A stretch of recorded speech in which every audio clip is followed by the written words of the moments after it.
রাত বাজে 10টা। আর এখন রাত বাজে 10টা। আর এখন ছোট্ট একটা নাইট ট্যুর দিব বাগানের, ছাদের কি অবস্থা। এগুলো হচ্ছে আমার কিচেন ওয়েস্ট, এগুলো হচ্ছে গাছের জন্য, এগুলি গাছের খাবার। এই মরিচ গাছও দেয়, যার জন্য মরিচের ফলন খুব ভালো আসছে। ড্রাগন এবার নতুন লাগানো হয়েছে, মানে গাছ অনেক পুরনো, নতুন ভাবে সেট আপ করা হয়েছে, এটা আগামীতে ভালো ধরবে। আর এগুলি ভুট্টা, যেগুলি মুরগির জন্য লাগাইছিলাম, মুরগিরে খাওয়ানোর জন্য। আর পুঁই শাক, সরি ধারার শাকও লাগাইছি, এগুলো সব মুরগিরে খাওয়ামো, মাঝে মাঝে নিজেরা খাওয়ামো। এগুলো হলো পুদিনা পাতা, মরিচ গাছ আর ফুল গাছ। ফুল গাছ একটু অন্যরকমই লাগে, ভালো লাগে, তাই ফুল গাছ অনেক বেশি লাগানো। আগামীতে ফল গাছ অনেক বেশি করে লাগানো। আর এগুলো হলো বোম্বাই। বোম্বাই এই লাস্ট টাইম পড়ে গেছে, কিন্তু এবার আবার নতুন করে আবার আসছে। রাতের বেলা ম্যাজিকের মতো একটা স্মেল ম্যাজিকের মতো একটা স্মেল। এখান থেকে একটা ড্রাগন ছিঁড়ছিলাম, অনেক সুন্দর হয়েছিল। আর এটা আমার কাছে বিগত অনেক অনেক দিন ধরে, 10 বছরের মতো এই গাছটা আমি বনসাই বানিয়ে রাখছি। আরও বড় ছিল এটা, এটা তো অনেক দিন ধরে, এটা সবসময় গাছে ফুল থাকে।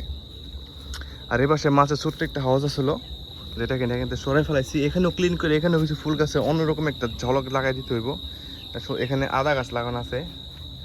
আর এগুলো মুরগি খাবার, কি যেন শাক, এগুলো লিখেছি নামটা। এই গাছটার এই হাল হয়েছে কারণ ওরে পানি দেওয়া হয় নাই। একটু পরে আমার পানি দিতে হইব, নাহলে পুরো মরে যাব। কারণ ওই যে মুরগির ঘরের জন্য কাজ করি তো রাতে, আর মানে ছাদের উপরে যে কাজ করবে এটা খেলে থাকে না, সব এলোমেলো হয়ে দিছে। এগুলো হয়েছে আমার গোলাপ ফুলের বাগান, আগে অনেক বড় ছিল, এখন কমতে কমতে একটা দুইটা তিনটা গাছ আছে। এটার ফুল এত বড় হয়। আর এটা হলো হাজারি গোলাপ, অনেকগুলি যে এক ডালে আসছে। এটার সামনে আরো অনেক বড় ফুল আমি ফুটায় দেখাবো, না না ফুটায় দেখালে বিশ্বাস হবো না এটার। আর এটাও ফুটাইতে হবো। আমি কিছুদিন ধরে রিসেন্টলি আর কি আমি ফার্টিলাইজার বানানো শুরু করছি। আমি শিওর বানাই আমি অবশ্যই আপলোড করুন। ওকে, একটু আগে যখন ছাদের উপরে আসছিলাম তখন একটা নল্লা মাছ আসলো, মানে রুই মাছের ক্যাটাগরির একটা মাছ আসলো, যেটা কিনা পড়ে গেছে। আর এখানে কিছু অন্যগুলি আছে, যেগুলি খাওয়া দাওয়া করে খুব হেলদি আছে আল্লাহর রহমতে। ওরা অনেক জাপ দেয় করে নিচে পড়ে মারা যায় অনেক। একটু একটা মারা গেছে। এগুলো তেলাপোয়া মাছ। এই যে এটা মূলত তেলাপোয়ার পন্ডি বলা চলে। আর ওদের ওয়েস্ট বেশি, তা ওদের এখানে ফিল্টারটা লাগাই দিছি। আর এটা অ্যাকোপনিক সিস্টেম, এটা বাস এক্সপেরিমেন্টের জন্য, আগামীতে আরও বড় হইব।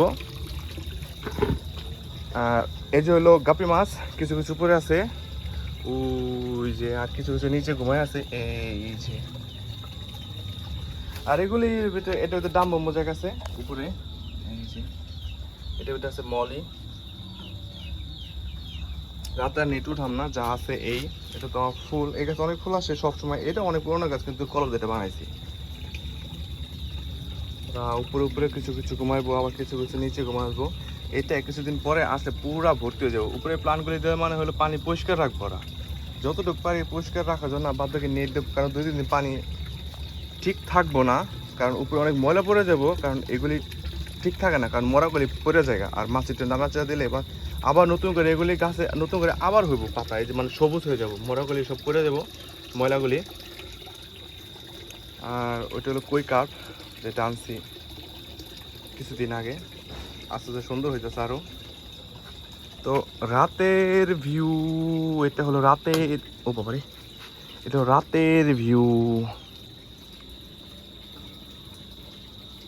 Night view.